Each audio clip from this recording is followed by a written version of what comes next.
ओम श्री गणेशाय नमः। अथ श्री आदित्य हृदय स्तोत्र विनियोगः। ओम अस्य श्री आदित्य हृदय स्तोत्र मंत्रस्य श्री अगस्त्य ऋषिः अनुष्टुप् छन्दः।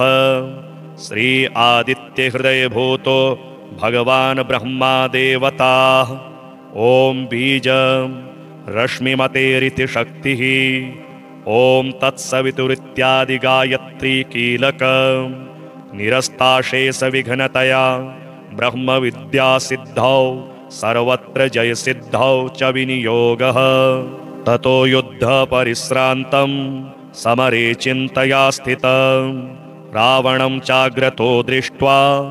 युद्धाय समुपस्थितं देवतैश्च समागम्य द्रष्टुमभ्यागतोरणम् उपागम्याब्रवीद्राम मगस्त्यो भगवान् ऋषिः।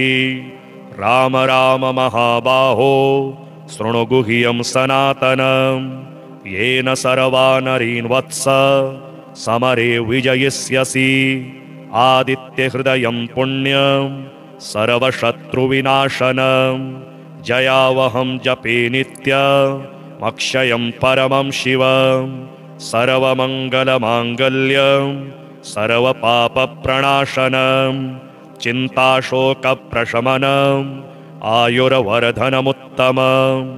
रश्मिमन्तं समुद्यन्तं देवासुरनमस्कृतं पूजयस्व विवस्वन्तं भास्करं भुवनेश्वरं सर्वदेवात्मको ह्येष तेजस्वी रश्मिभावनः। एष देवासुरगणा लोकान् पाति गभस्तिभिः। एष ब्रह्मा च विष्णुश्च शिवः स्कन्दः प्रजापतिः महेन्द्रो धनदः कालो यमः सोमो ह्यपाम्पतिः पितरो वसवः साध्या यश्विनौ मरुतो मनुः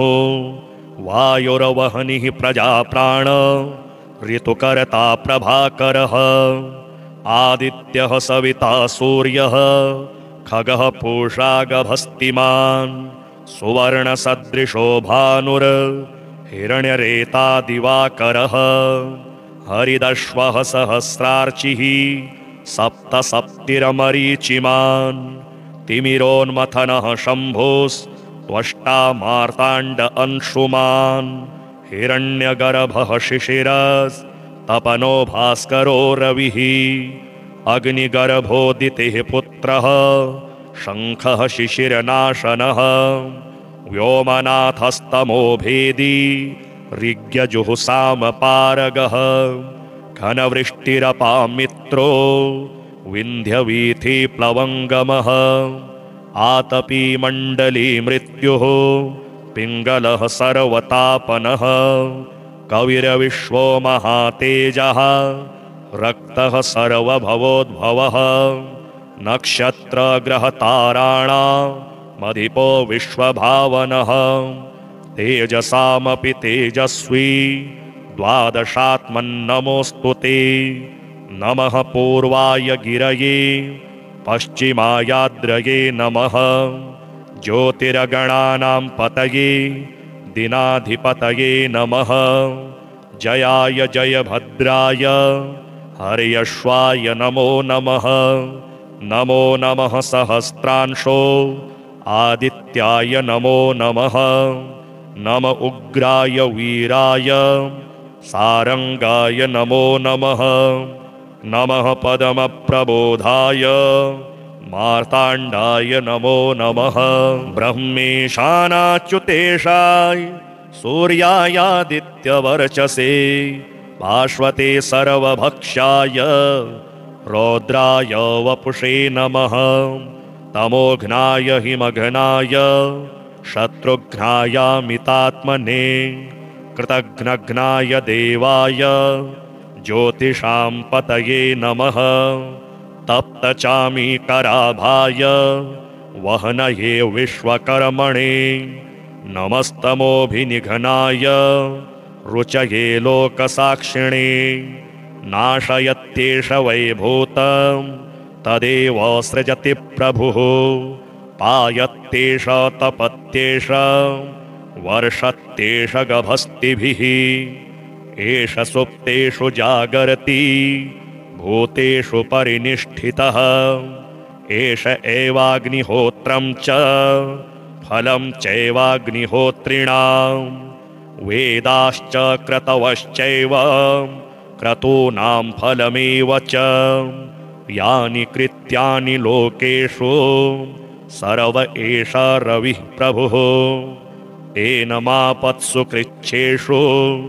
कान्तारेषु भयेषु च कीर्तयन् पुरुषः कश्चिन् नावसीदति राघव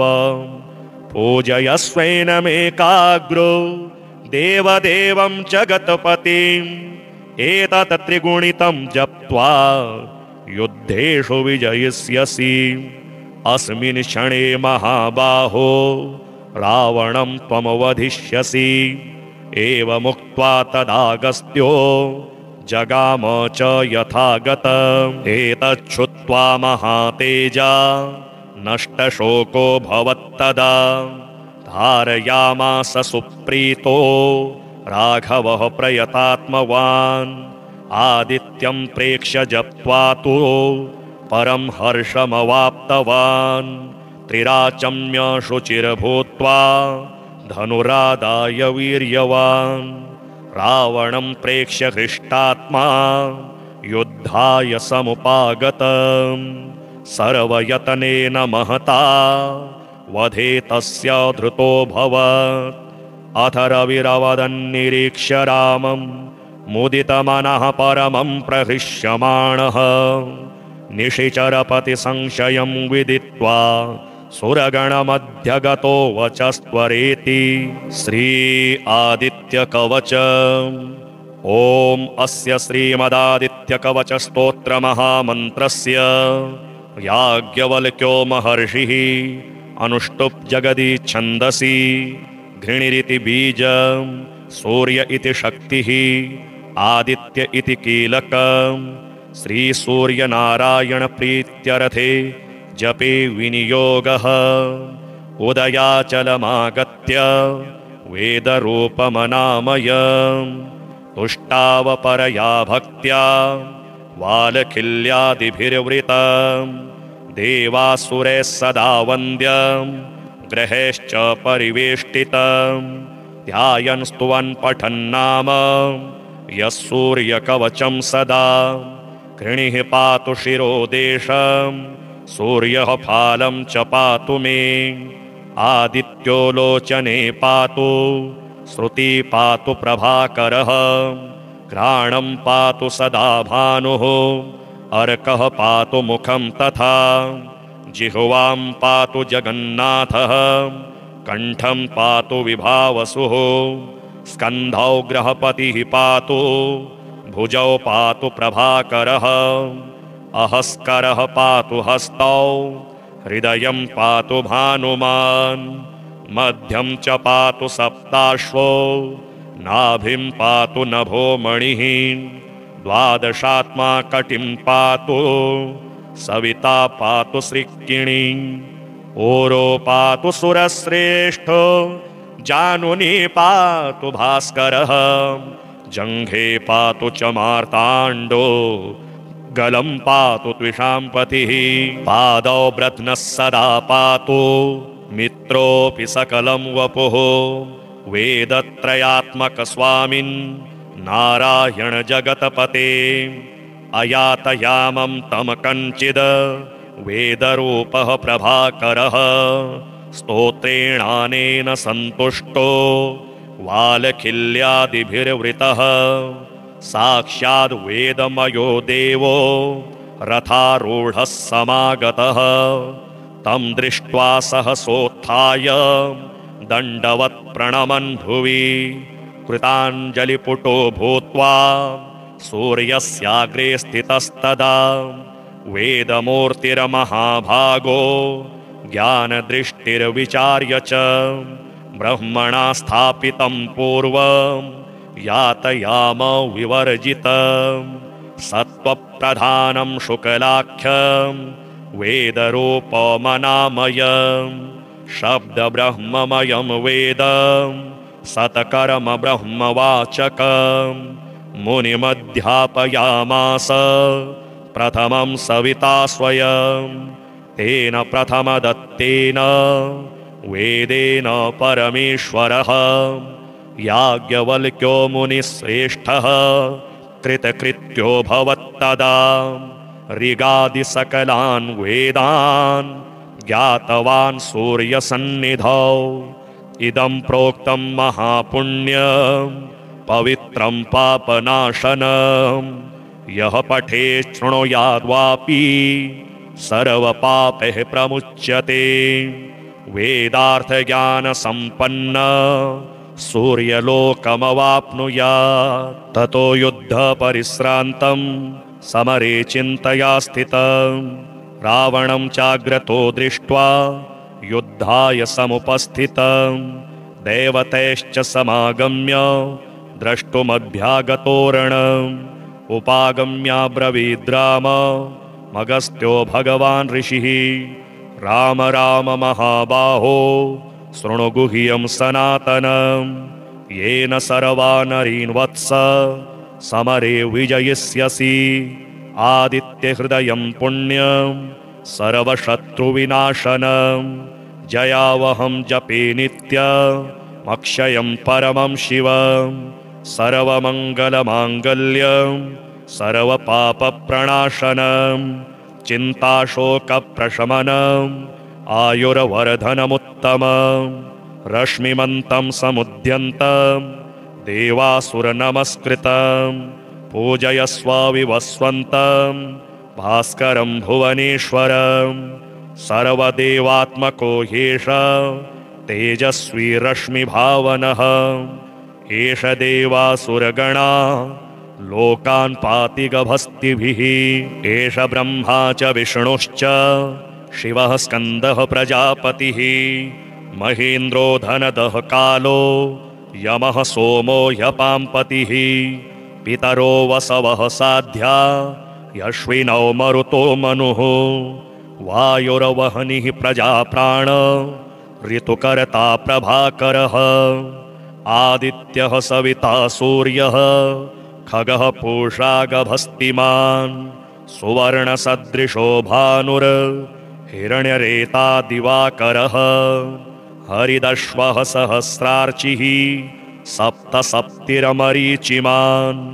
तिमिरोन्मथनः शम्भुस्त्वष्टा मार्ताण्ड अंशुमान् हिरण्यगर्भः शिशिरस्तपनो भास्करो रविः अग्निगर्भोदितेः पुत्रः शङ्खः शिशिरनाशनः व्योमनाथस्तमो भेदी ऋग्यजुःसामपारगः घनवृष्टिरपामित्रो विन्ध्यवीथिप्लवङ्गमः आतपी मण्डली मृत्युः पिङ्गलः सर्वतापनः कविर्विश्वो महातेजः रक्तः सर्वभवोद्भवः नक्षत्रग्रहताराणामधिपो विश्वभावनः तेजसामपि तेजस्वी द्वादशात्मन्नमोऽस्तु ते नमः पूर्वाय गिरये पश्चिमायाद्रये नमः ज्योतिर्गणानां पतये दिनाधिपतये नमः जयाय जयभद्राय हर्यश्वाय नमो नमः नमो नमः सहस्रांशो आदित्याय नमो नमः नम उग्राय वीराय सारंगाय नमो नमः नमः पदमप्रबोधाय मार्ताण्डाय नमो नमः ब्रह्मेशानाच्युतेशाय सूर्यायादित्यवर्चसे पार्श्वते सर्वभक्षाय रौद्राय वपुषे नमः तमोघ्नाय हिमघ्नाय शत्रुघ्नायामितात्मने कृतघ्नघ्नाय देवाय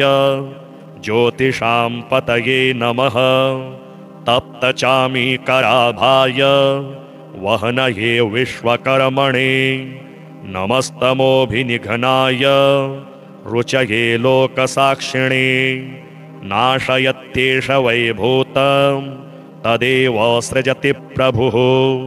पायत्येष तपत्येष वर्षत्येष गभस्तिभिः एष सुप्तेषु जागर्ति भूतेषु परिनिष्ठितः एष एवाग्निहोत्रं च फलं चैवाग्निहोत्रिणां वेदाश्च क्रतवश्चैव क्रतूनां फलमेव च यानि कृत्यानि लोकेषु सर्व एष रविः प्रभुः एनमापत्सु कृच्छेषु कान्तारेषु भयेषु च कीर्तयन् पुरुषः कश्चिन् नावसीदति राघव पूजयस्वैनमेकाग्रो देवदेवं जगत्पतिम् एतत् त्रिगुणितं जप्त्वा युद्धेषु विजयिष्यसि अस्मिन् क्षणे महाबाहो रावणं त्वमवधिष्यसि एवमुक्त्वा तदागस्त्यो जगाम च यथागतम् एतच्छ्रुत्वा महातेजा नष्टशोको भवत्तदा धारयामास सुप्रीतो राघवः प्रयतात्मवान् आदित्यं प्रेक्ष्य जप्त्वा तु परं हर्षमवाप्तवान् त्रिराचम्य शुचिर्भूत्वा धनुरादाय वीर्यवान् रावणं प्रेक्ष्य हृष्टात्मा युद्धाय समुपागतम् सर्वयतनेन महता वधे तस्य धृतोऽभवत् अथ रविरवदन्निरीक्ष्य रामं मुदितमनः परमं प्रहृष्यमाणः निशिचरपतिसंशयं विदित्वा सुरगणमध्यगतो वचस्त्वरेति श्री आदित्यकवच ॐ अस्य श्रीमदादित्यकवचस्तोत्रमहामन्त्रस्य याज्ञवल्क्यो महर्षिः अनुष्टुप् जगदि छन्दसि घृणिरिति बीजं सूर्य इति शक्तिः आदित्य इति कीलकम् श्रीसूर्यनारायणप्रीत्यर्थे जपे विनियोगः उदयाचलमागत्य वेदरूपमनामयम् तुष्टावपरया भक्त्या वालखिल्यादिभिर्वृतम् देवासुरैः सदा वन्द्यम् ग्रहैश्च परिवेष्टितम् ध्यायन् स्तुवन् पठन्नाम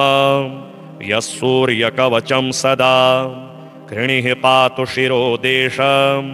सूर्यः फालं च पातु मे आदित्यो लोचने पातु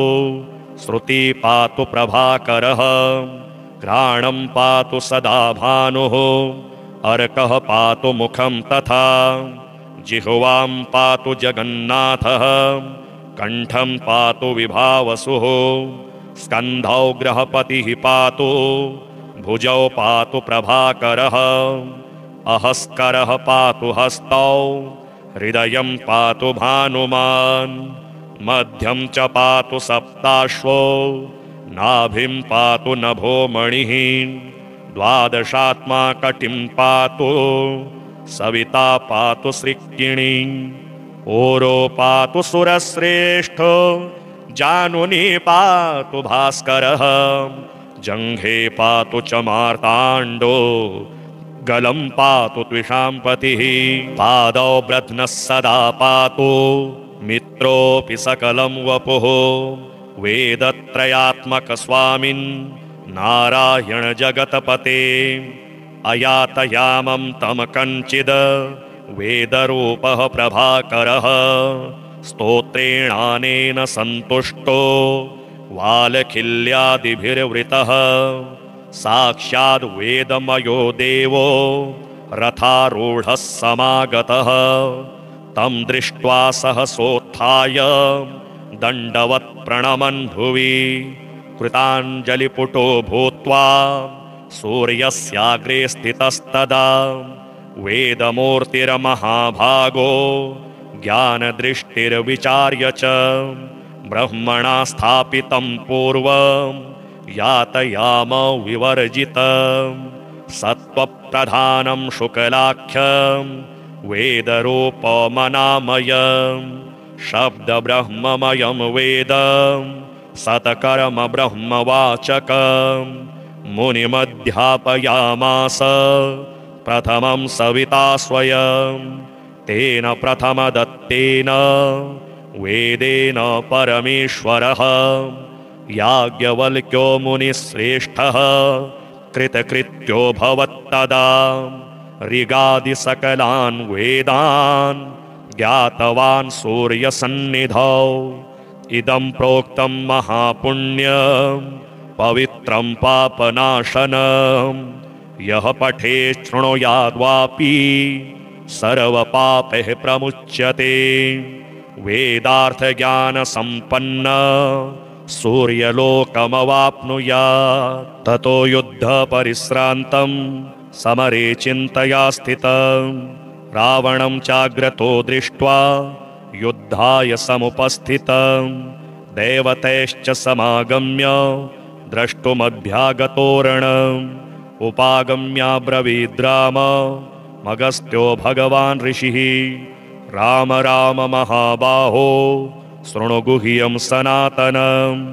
येन सर्वानरीन् वत्स समरे विजयिष्यसि आदित्यहृदयं पुण्यं सर्वशत्रुविनाशनं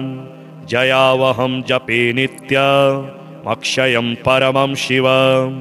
सर्वमङ्गलमाङ्गल्यं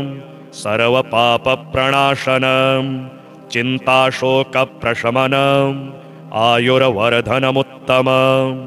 रश्मिमन्तं समुद्यन्तं देवासुरनमस्कृतं पूजयस्व विवस्वन्तं भास्करं भुवनेश्वरं सर्वदेवात्मको ह्येष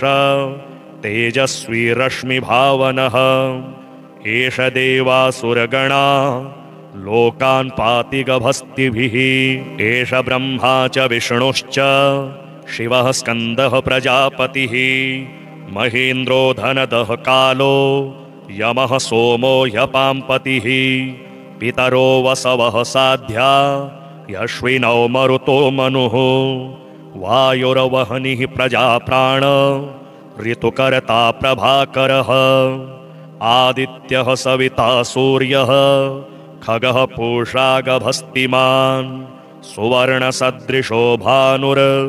हिरण्यरेता दिवाकरः हरिदश्वः सहस्रार्चिः सप्तसप्तिरमरीचिमान् तिमिरोन्मथनः शम्भुस्त्वष्टा मार्ताण्ड अंशुमान् हिरण्यगर्भः शिशिरस्तपनो भास्करो रविः अग्निगर्भोदितेः पुत्रः शङ्खः शिशिरनाशनः व्योमनाथस्तमो भेदी ऋग्यजुःसामपारगः घनवृष्टिरपामित्रो विन्ध्यवीथिप्लवङ्गमः आतपी मण्डली मृत्युः पिङ्गलः सर्वतापनः कविर्विश्वो महातेजः रक्तः सर्वभवोद्भवः नक्षत्रग्रहताराणामधिपो विश्वभावनः तेजसामपि तेजस्वी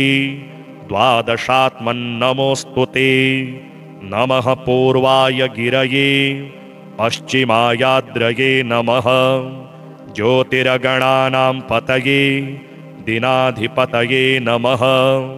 जयाय जयभद्राय हर्यश्वाय नमो नमः नमो नमः सहस्रांशो आदित्याय नमो नमः नम उग्राय वीराय सारंगाय नमो नमः नमः पदमप्रबोधाय मार्ताण्डाय नमो नमः ब्रह्मेशानाच्युतेशाय सूर्यायादित्यवर्चसे भास्वते सर्वभक्षाय रौद्राय वपुषे नमः तमोघ्नाय हिमघ्नाय शत्रुघ्नायामितात्मने कृतघ्नघ्नाय देवाय ज्योतिषां पतये नमः तप्तचामीकराभाय वहनये विश्वकर्मणे नमस्तमोऽभिनिघ्नाय रुचये लोकसाक्षिणे नाशयत्येष वैभूतं तदेव सृजति प्रभुः पायत्येष तपत्येष वर्षत्येष गभस्तिभिः एष सुप्तेषु जागर्ति भूतेषु परिनिष्ठितः एष एवाग्निहोत्रं च फलं चैवाग्निहोत्रिणां वेदाश्च क्रतवश्चैव क्रतूनां फलमेव च यानि कृत्यानि लोकेषु सर्व एष रविः प्रभुः तेन मापत्सु कृच्छेषु कान्तारेषु भयेषु च कीर्तयन् पुरुषः कश्चिन् नावसीदति राघव पूजयस्वैनमेकाग्रो देवदेवं जगत्पतिम् एतत् त्रिगुणितं जप्त्वा युद्धेषु विजयिष्यसि अस्मिन् क्षणे महाबाहो रावणं त्वं वधिष्यसि एवमुक्त्वा तदागस्त्यो जगाम च यथागतम् एतच्छ्रुत्वा महातेजा नष्टशोको भवत्तदा धारयामास सुप्रीतो राघवः प्रयतात्मवान् आदित्यं प्रेक्ष्य जप्त्वा तु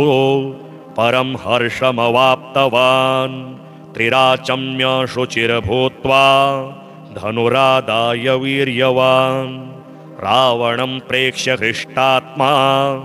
युद्धाय समुपागतम् सर्वयतनेन महता वधे तस्य धृतोऽभवत् अथ रविरवदन्निरीक्ष्य रामं मुदितमनः परमं प्रहृष्यमाणः निशिचरपतिसंशयं विदित्वा सुरगणमध्यगतो वचस्त्वरेति श्री आदित्यकवच ॐ अस्य श्रीमदादित्यकवचस्तोत्रमहामन्त्रस्य याज्ञवल्क्यो महर्षिः अनुष्टुप् जगदि छन्दसि घृणिरिति बीजं सूर्य इति शक्तिः आदित्य इति कीलकम् श्रीसूर्यनारायणप्रीत्यर्थे जपे विनियोगः उदयाचलमागत्य वेदरूपमनामयम् तुष्टावपरया भक्त्या वालखिल्यादिभिर्वृतम् देवासुरैः सदा वन्द्यम् ग्रहेश्च परिवेष्टितम् ध्यायन् स्तुवन् पठन्नाम यः सूर्यकवचं सदा घृणिः पातु शिरोदेशं सूर्यः फालं च पातु मे आदित्यो लोचने पातु श्रुति पातु प्रभाकरः घ्राणं पातु सदा भानुः अर्कः पातु मुखं तथा जिह्वां पातु जगन्नाथः कण्ठं पातु विभावसुः स्कन्धौ ग्रहपतिः पातु भुजौ पातु प्रभाकरः अहस्करः पातु हस्तौ हृदयं पातु भानुमान् मध्यं च पातु सप्ताश्वो नाभिं पातु नभोमणिः द्वादशात्मा कटिं पातु सविता पातु सृक्किणी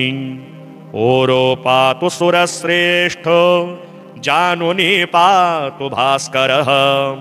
जङ्घे पातु च मार्ताण्डो गलं पातु त्विषाम्पतिः पादौ ब्रध्नः सदा पातु मित्रोऽपि सकलं वपुः वेदत्रयात्मकस्वामिन् नारायण जगतपते अयातयामं तं कञ्चिद् वेदरूपः प्रभाकरः स्तोत्रेणानेन सन्तुष्टो वालखिल्यादिभिर्वृतः साक्षाद् वेदमयो देवो रथारूढः समागतः तं दृष्ट्वा सहसोत्थाय दण्डवत् प्रणमन् भुवि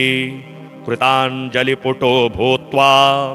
सूर्यस्याग्रे स्थितस्तदा वेदमूर्तिर्महाभागो ज्ञानदृष्टिर्विचार्य च ब्रह्मणा स्थापितं पूर्वं यातयाम विवर्जितं सत्त्वप्रधानं शुक्लाख्यं वेदरूपमनामयं शब्दब्रह्ममयं वेदं सतकर्म ब्रह्मवाचकं मुनिमध्यापयामास प्रथमं सविता स्वयं तेन प्रथमदत्तेन वेदेन परमेश्वरः याज्ञवल्क्यो मुनिश्रेष्ठः कृतकृत्यो भवत्तदा ऋगादिसकलान् वेदान् ज्ञातवान् सूर्यसन्निधौ इदं प्रोक्तं महापुण्यं पवित्रं पापनाशनं यः पठेत् शृणुयाद्वापि सर्वपापैः प्रमुच्यते वेदार्थज्ञानसम्पन्न सूर्यलोकमवाप्नुयात् ततो युद्धपरिश्रान्तं समरे चिन्तया स्थितं रावणं चाग्रतो दृष्ट्वा युद्धाय समुपस्थितं देवतैश्च समागम्य द्रष्टुमभ्यागतोरणम् उपागम्याब्रवीद्राम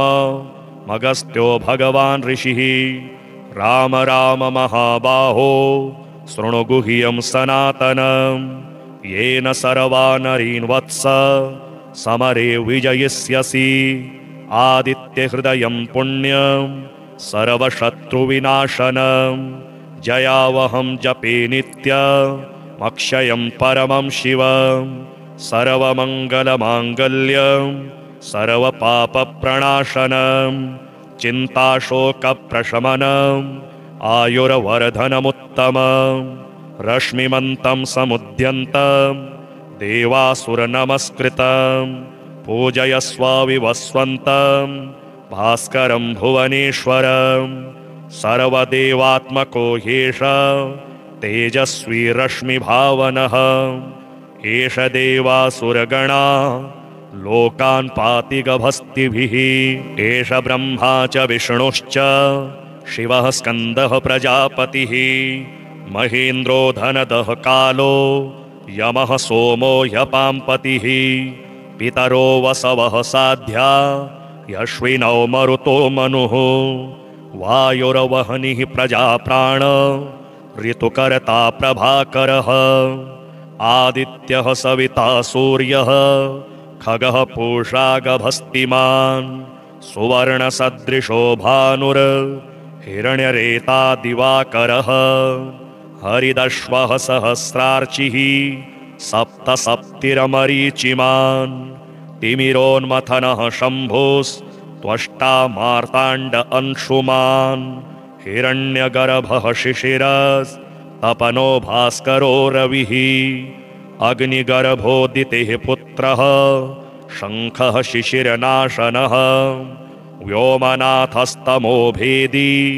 ऋग्यजुःसामपारगः घनवृष्टिरपामित्रो विन्ध्यवीथिप्लवङ्गमः आतपी मण्डली मृत्युः पिङ्गलः सर्वतापनः कविर्विश्वो महातेजः रक्तः सर्वभवोद्भवः नक्षत्रग्रहताराणामधिपो विश्वभावनः तेजसामपि तेजस्वी द्वादशात्मन्नमोऽस्तु ते नमः पूर्वाय गिरये पश्चिमायाद्रये नमः ज्योतिर्गणानां पतये दिनाधिपतये नमः जयाय जयभद्राय हर्यश्वाय नमो नमः नमो नमः सहस्रांशो आदित्याय नमो नमः नम उग्राय वीराय सारंगाय नमो नमः नमः पदमप्रबोधाय मार्ताण्डाय नमो नमः ब्रह्मेशानाच्युतेशाय सूर्यायादित्यवर्चसे पार्श्वते सर्वभक्षाय रौद्राय वपुषे नमः तमोघ्नाय हिमघ्नाय शत्रुघ्नायामितात्मने कृतघ्नघ्नाय देवाय ज्योतिषां पतये नमः तप्तचामीकराभाय वहनये विश्वकर्मणे नमस्तमोभिनिघ्नाय रुचये लोकसाक्षिणे नाशयत्येष वैभूतं तदेव सृजति प्रभुः पायत्येष तपत्येष वर्षत्येष गभस्तिभिः एष सुप्तेषु जागर्ति भूतेषु परिनिष्ठितः एष एवाग्निहोत्रं च फलं चैवाग्निहोत्रिणां वेदाश्च क्रतवश्चैव क्रतूनां फलमेव च यानि कृत्यानि लोकेषु सर्व एष रविः प्रभुः तेन मापत्सु कृच्छेषु कान्तारेषु भयेषु च कीर्तयन् पुरुषः कश्चिन् नावसीदति राघव पूजयस्वैनमेकाग्रो देवदेवं जगत्पतिम् एतत् त्रिगुणितं जप्त्वा युद्धेषु विजयिष्यसि अस्मिन् क्षणे महाबाहो रावणं त्वमवधिष्यसि एवमुक्त्वा तदागस्त्यो जगाम च यथागतम् एतच्छ्रुत्वा महातेजा नष्टशोको भवत्तदा धारयामास सुप्रीतो राघवः प्रयतात्मवान् आदित्यं प्रेक्ष्य जप्त्वा तु परं हर्षमवाप्तवान् त्रिराचम्य शुचिर्भूत्वा धनुरादाय वीर्यवान् रावणं प्रेक्ष्य हृष्टात्मा युद्धाय समुपागतम् सर्वयतनेन महता वधे तस्य धृतोऽभवत् अथ रविरवदन्निरीक्ष्य रामं मुदितमनः परमं प्रहृष्यमाणः निशिचरपतिसंशयं विदित्वा सुरगणमध्यगतो वचस्त्वरेति श्री आदित्यकवच ॐ अस्य श्रीमदादित्यकवचस्तोत्रमहामन्त्रस्य याज्ञवल्क्यो महर्षिः अनुष्टुप् जगदि छन्दसि घृणिरिति बीजं सूर्य इति शक्तिः आदित्य इति कीलकम् श्रीसूर्यनारायणप्रीत्यर्थे जपे विनियोगः उदयाचलमागत्य वेदरूपमनामयम् तुष्टावपरया भक्त्या वालखिल्यादिभिर्वृतम् देवासुरैः सदा वन्द्यम् ग्रहैश्च परिवेष्टितम् ध्यायन् स्तुवन् पठन्नाम यः सूर्यकवचं सदा घृणिः पातु शिरोदेशम् सूर्यः फालं च पातु मे आदित्यो लोचने पातु श्रुति पातु प्रभाकरः घ्राणं पातु सदा भानुः अर्कः पातु मुखं तथा जिह्वां पातु जगन्नाथः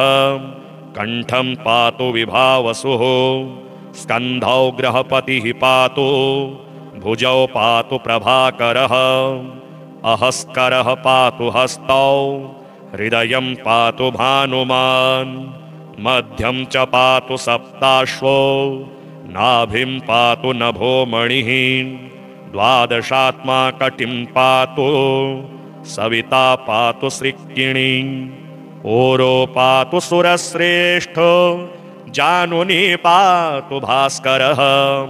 जङ्घे पातु च मार्ताण्डो गलं पातु त्विषाम्पतिः पादौ ब्रध्नः सदा पातु मित्रोऽपि सकलं वपुः वेदत्रयात्मकस्वामिन् नारायण जगतपते अयातयामं तं कञ्चिद् वेदरूपः प्रभाकरः स्तोत्रेणानेन सन्तुष्टो वालखिल्यादिभिर्वृतः साक्षाद् वेदमयो देवो रथारूढः समागतः तं दृष्ट्वा सहसोत्थाय दण्डवत् प्रणमन् भुवि कृताञ्जलिपुटो भूत्वा सूर्यस्याग्रे स्थितस्तदा वेदमूर्तिर्महाभागो ज्ञानदृष्टिर्विचार्य च ब्रह्मणा स्थापितं पूर्वं यातयाम विवर्जितं सत्त्वप्रधानं शुक्लाख्यं वेदरूपमनामयं शब्दब्रह्ममयं वेदं सतकर्म ब्रह्मवाचकं मुनिमध्यापयामास प्रथमं सविता स्वयं तेन प्रथमदत्तेन वेदेन परमेश्वरः याज्ञवल्क्यो मुनिश्रेष्ठः कृतकृत्यो भवत्तदा ऋगादिसकलान् वेदान् ज्ञातवान् सूर्यसन्निधौ इदं प्रोक्तं महापुण्यं पवित्रं पापनाशनं यः पठेत् शृणुयाद्वापि सर्वपापैः प्रमुच्यते वेदार्थज्ञानसम्पन्न सूर्यलोकमवाप्नुयात् ततो युद्धपरिश्रान्तं समरे चिन्तया स्थितं रावणं चाग्रतो दृष्ट्वा युद्धाय समुपस्थितं देवतैश्च समागम्य द्रष्टुमभ्यागतोरणम् उपागम्याब्रवीद्राम मगस्त्यो भगवान् ऋषिः राम राम महाबाहो शृणु गुह्यं सनातनं येन सर्वानरीन् वत्स समरे विजयिष्यसि आदित्यहृदयं पुण्यं सर्वशत्रुविनाशनं जयावहं जपे नित्यमक्षयं परमं शिवं